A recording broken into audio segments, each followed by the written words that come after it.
Well, to be honest, Toby, I mean, I agree with you. Jesus has been fantastic. Sorry. Jesus has been fantastic since he's come back. He's a more rounded forward. You can play the ball into him. You can expect that he's going to take on players. He can score goals. I wouldn't say he's a prolific goal scorer. I don't think Jesus will ever score like 20 Premier League goals, but he's a fantastic player. He's one of our best attackers when he's fit, and he needs to stay fit. But I'm going to ask you, Toby, when everyone's fit, absolutely on blob, number 9, who is playing for you? Because I look at this and I'm saying Jesus is first, Havertz. I'm putting Merino in there before I'm putting Gyökeres in there at 4th. Because I don't think that Gyökeres has enough to his game.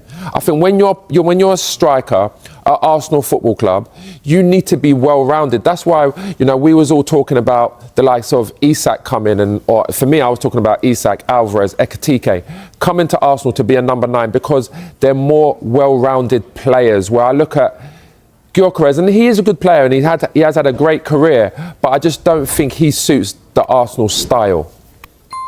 I agree. Yeah, I actually agree with that list. I'd even put in Trossard maybe 3rd ahead of Merino as like a 9 option. He's done it a few times for us and he looks great. But whilst he's bedding in, I do think just having those other players is really important. But Gabriel Jesus, for his 22-23 season, if he come back, I don't think there's a player other than Erling Haaland in the Premier League I would rather have. He was unbelievable, and I think that list is kind of correct. I think he is, when he is on form, that good. Unfortunately, just before the World Cup, his knee injury, let him down a little bit, and we haven't seen the same of him since. So, and he does look, dare I say it, touch wood, look like that player since he's come back, and I just hope his body can hold up.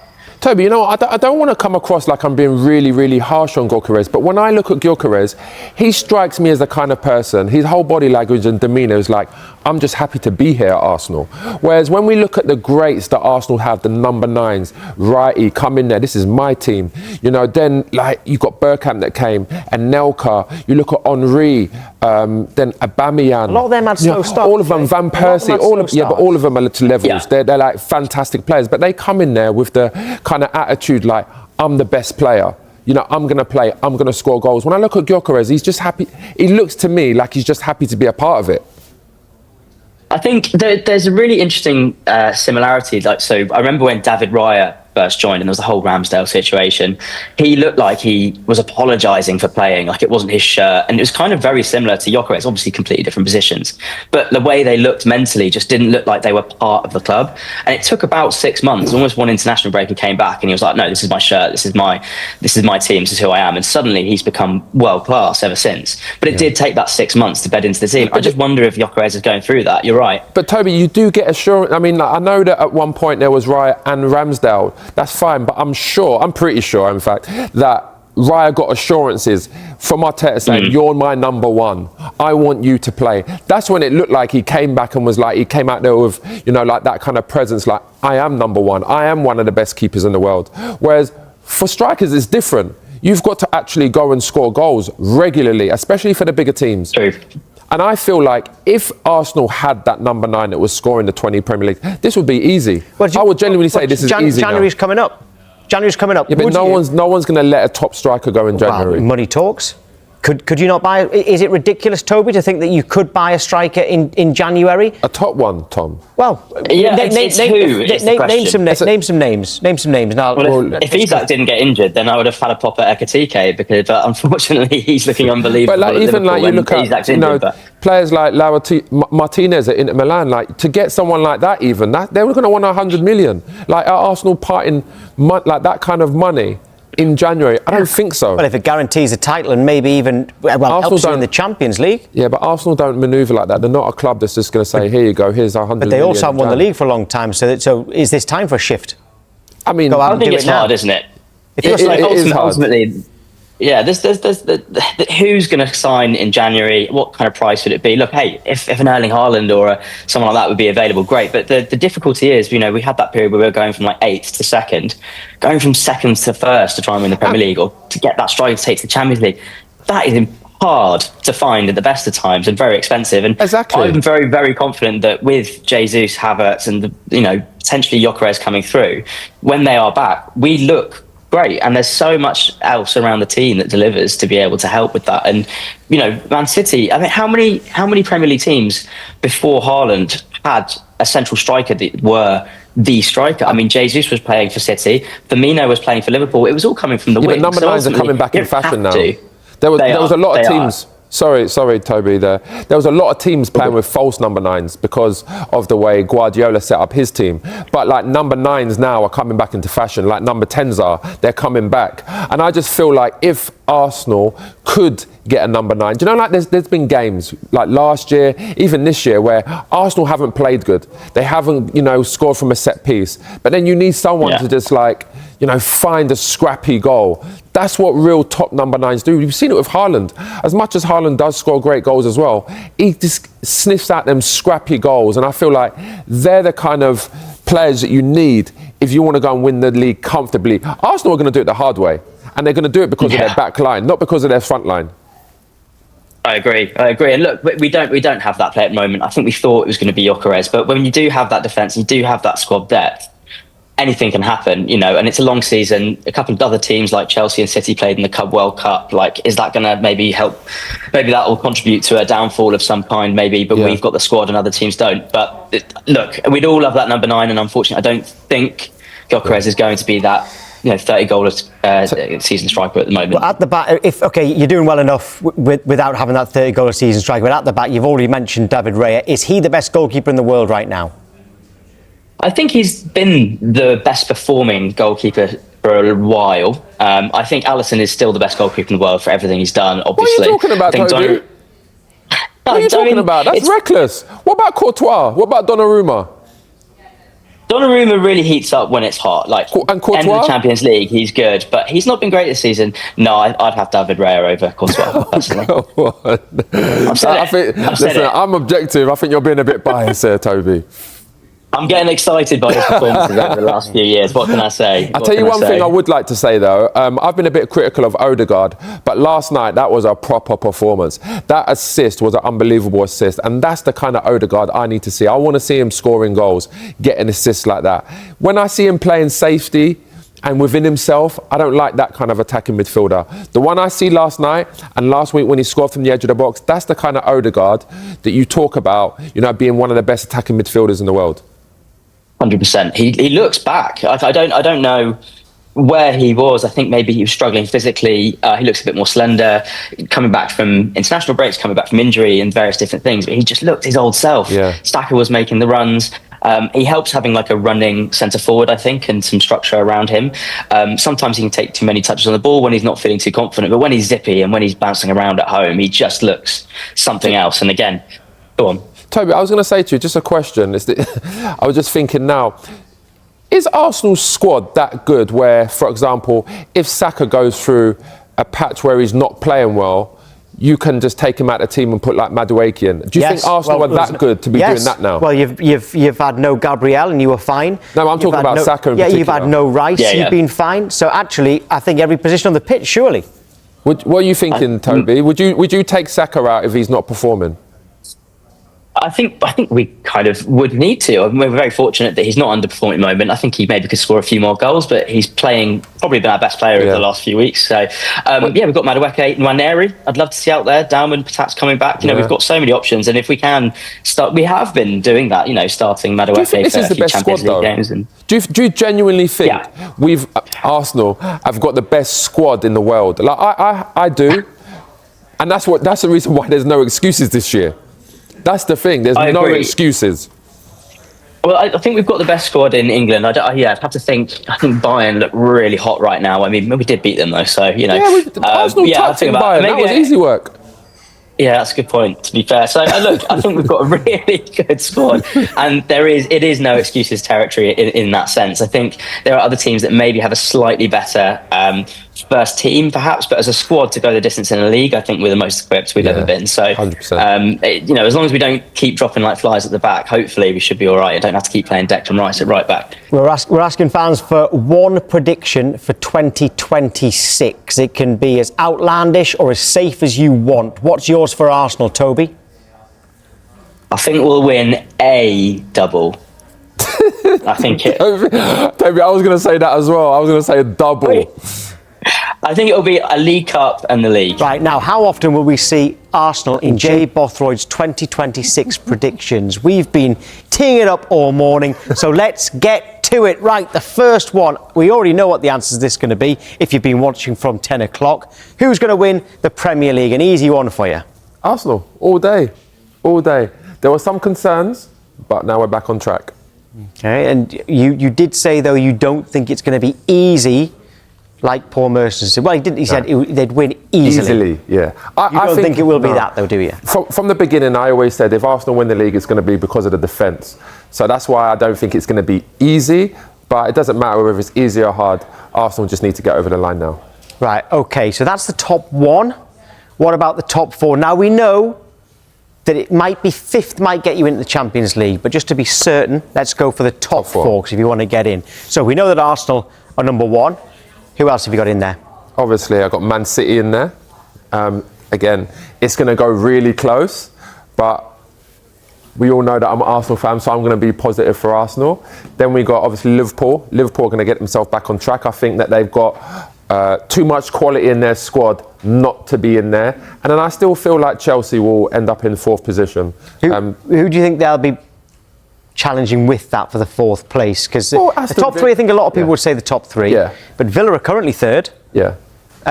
You've got Manchester United before last night. I feel like they'll be competing with Aston Villa mainly, maybe Man United, but I feel like Chelsea will be there. I think they got a very good squad. They got game changers. And I feel like that's why they're going to get in there again. You look at Newcastle's fixtures, a lot of Newcastle fans think that they can get up there.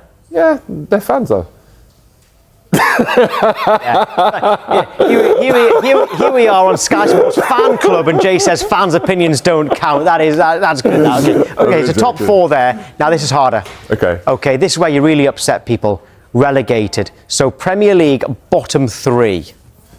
Good luck. I mean, it's looking really, really bleak for Wolves. Rob Edwards has got a hell of a job in his hands. I think the only way that Wolves can stay up is if... Have you changed that? Yeah, that's wrong. That's wrong. Okay, that's wrong. That's wrong. Get rid of that because you've just given some. Because actually only one of them. Wolves. Wolves is one. So forget West Ham and Leeds. That's not what you said. I can move forward. So I'm going for. Maybe that's what you went for at the start of the season and we've gone back. But anyway. No, it's definitely not either. But I'm going Wolves, Burnley, and I'm sorry, but I'm going for Bournemouth still. They've got 5 points out of 30 points. I feel like you lost the whole back line. You know, obviously Semenyo is going to be going as well now. I just feel like it's really, really tough, and I think they're going to really, really struggle and fall down the league. So just to be clear, Wolves, yes, but you also said Burnley who was second bottom. That's played really well in the second half last night against Newcastle. They did, but they conceded too many goals. The Bournemouth one that's the one that's got everybody thinking, wow, should we not? To be honest, Tom, I said at the beginning of the season, when you lose your whole back line, your goalkeeper, you know, it's hard to keep yourself on track. And don't get me wrong, Bournemouth done fantastically well up to this point. But like I said, they've got 5 points out of a possible 30 points. That is nowhere near good enough. And then you're going to lose your talisman as well.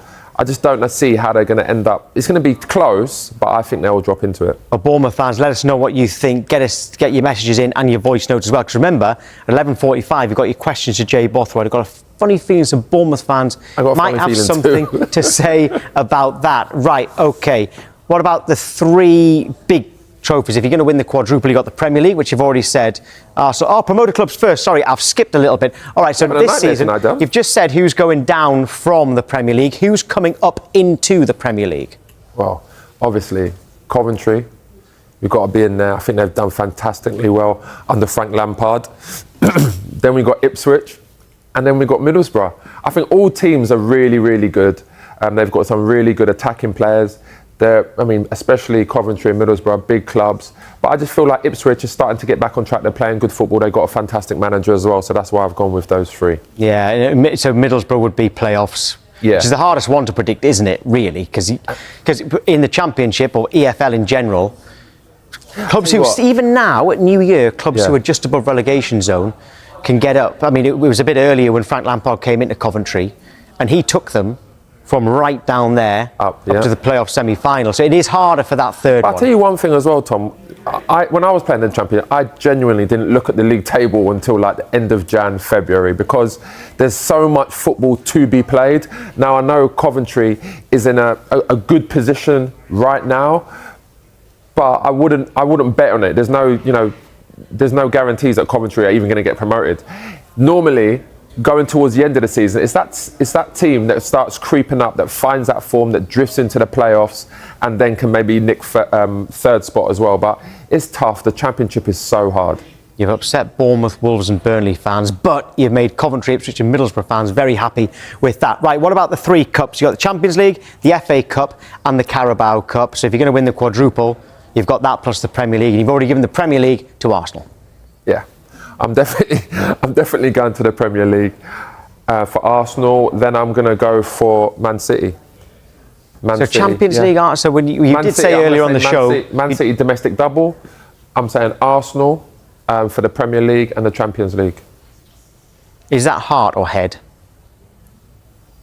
They are bookies' favourite for both. Actually, they are bookies' favourite. It's both. And like I said, I just feel like Arsenal's defence is probably the best in the world as a collective.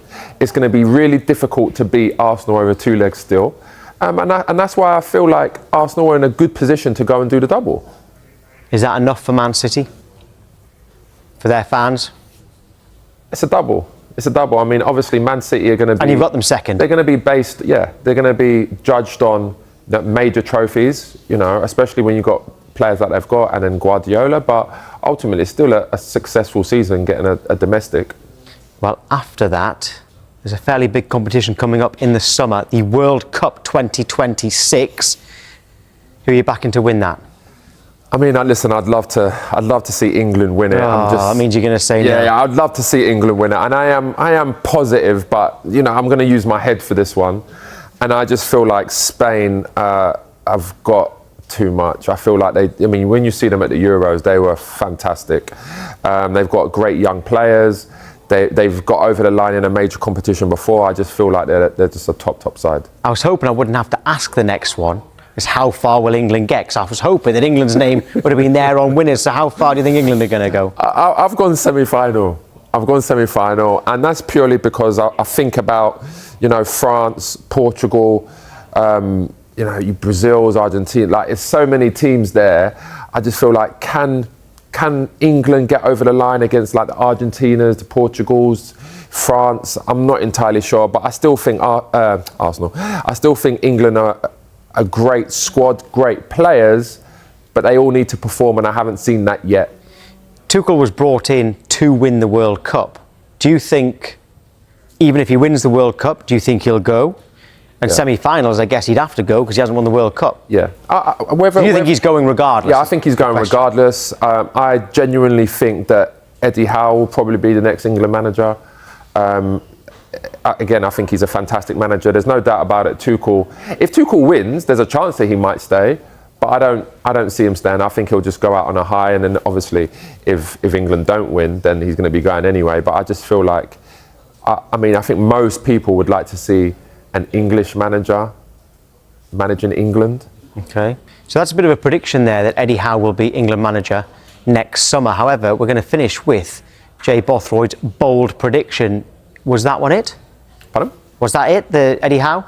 No, Was that your bold it wasn't a bold prediction. I'm going to go back to Arsenal on this one because, I feel like Arteta wins a double or wins a league. I feel like I didn't know this was coming up. Could potentially go back to Barcelona or Madrid. I think that with the link with Arteta and Barcelona, I feel like there's strong there, and that's why I'm thinking maybe he might want to go to one of those clubs, their biggest clubs in the world. Could he go to Real Madrid because he's been at Barcelona? I just think when Real Madrid is the biggest club in the world, but then obviously because of his ties with Barcelona, I feel like he would have done absolutely everything at Arsenal. He would have took Arsenal from 8th position to then winning a double, the majors. I mean, we are talking about, this is a bit outlandish, but I like to be outlandish. That's a bold prediction, that's what it is. Exactly, it's a bold prediction. But I just feel like with his Spanish ties, with the Barcelona ties, it's either going to be Barcelona or going to the biggest club in the world, Real Madrid. Right. Would he go with, if you've predicted that Arsenal are going to win the Premier League and Champions League, so would he go with Arsenal fans' blessing, or would they say he's turning their back on him? Well, I mean, listen, if he can do the double, I would love Arteta to stay. I think every single fan would. I think players would. But ultimately, he would have done absolutely everything. And I think if he does that, then of course he will get the fans' blessing to go and to a team like Real Madrid and Barcelona. And he's Spanish. I think like his goals, I think as a manager, I think everyone's goal would be to manage at the biggest club possible, and I feel like Madrid and Barcelona for him would be that. Okay, well, they were Jay Bothroyd's 2026. Leandro Trossard proved to be the perfect antidote to Arsenal's attacking frustrations, following Mikel Arteta's candid remarks about Victor Gyökeres. Gyökeres may have struggled to truly impress since his summer arrival at Arsenal, but over the weekend, there was finally a glimpse of what he is capable of.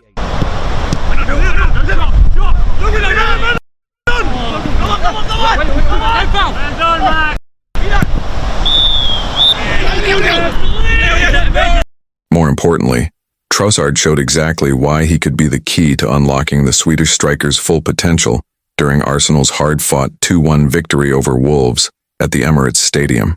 The 31-year-old winger injected fresh energy into Mikel Arteta's side on Saturday night and helped breathe new life into the Gunners' attack.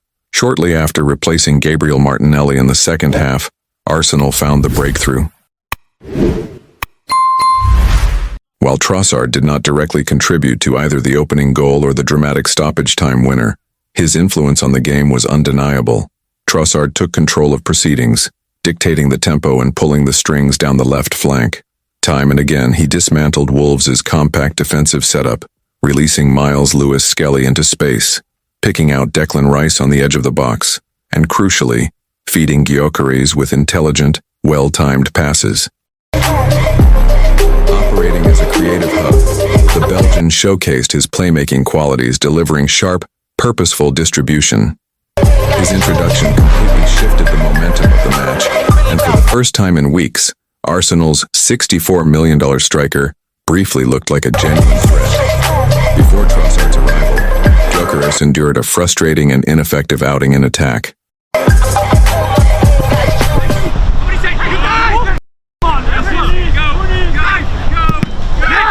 In fact, the Belgian was the only player to carve out a clear-cut opportunity for the 27-year-old forward, slipping a simple yet incisive ball in behind the Wolves' backline.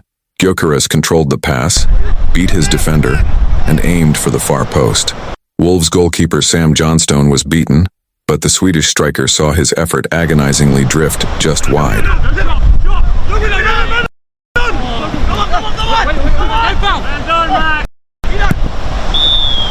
If Arteta truly wants to get the best out of Gyökeres, then granting Trossard a more prominent role in the starting 11th could be the solution. Speaking to TNT Sports after the win, the Arsenal manager openly addressed the challenges facing his marquee signing. "It's a collaboration between the two," Arteta explained. "He was in some really good positions, but the ball didn't arrive quickly enough, accurately enough, or with the precision a number 9 needs to score."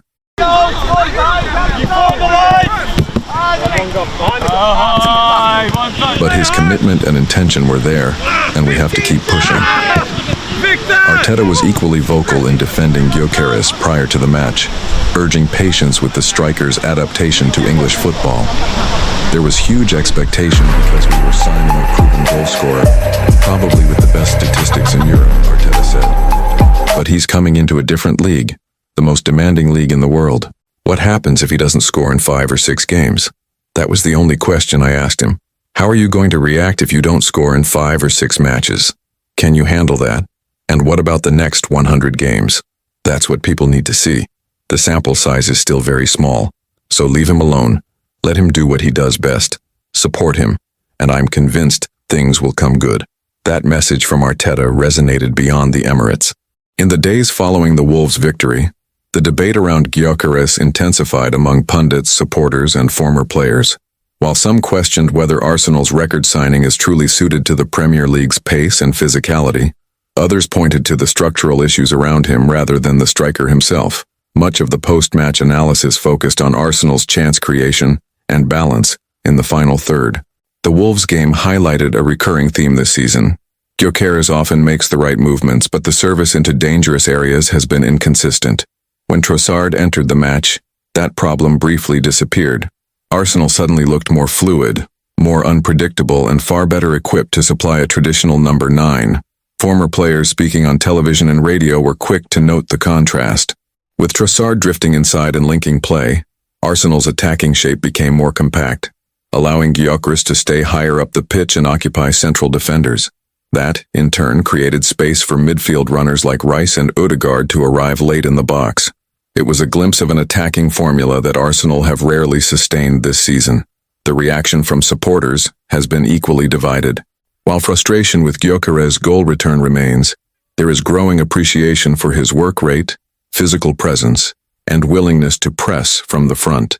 Many fans now see Trossard as the missing connector, the player who can translate Gyökeres' movement into genuine scoring opportunities. Internally, Arteta faces an important decision. Persisting with a front line that isolates Gyökeres risks damaging the striker's confidence, especially with tougher fixtures on the horizon. At the same time, promoting Trossard to a regular starting role could mean reshuffling wide positions and reducing Martinelli's minutes, a bold call that would not come without consequences. Yet football at the highest level often comes down to chemistry rather than reputation. The Wolves match suggested that Arsenal's most expensive signing may not need drastic changes to his own game, but rather the right supporting cast around him. If Arteta embraces that idea, Gyökeres' slow start could soon be remembered as nothing more than a difficult adjustment period. For now, the pressure remains. Goals will ultimately define Gyökeres' Arsenal career, and patience in North London is never unlimited. But with Trossard offering clarity, creativity, and calm in possession, Arsenal may finally have found the key to unlocking their striker and turning promise into consistent production.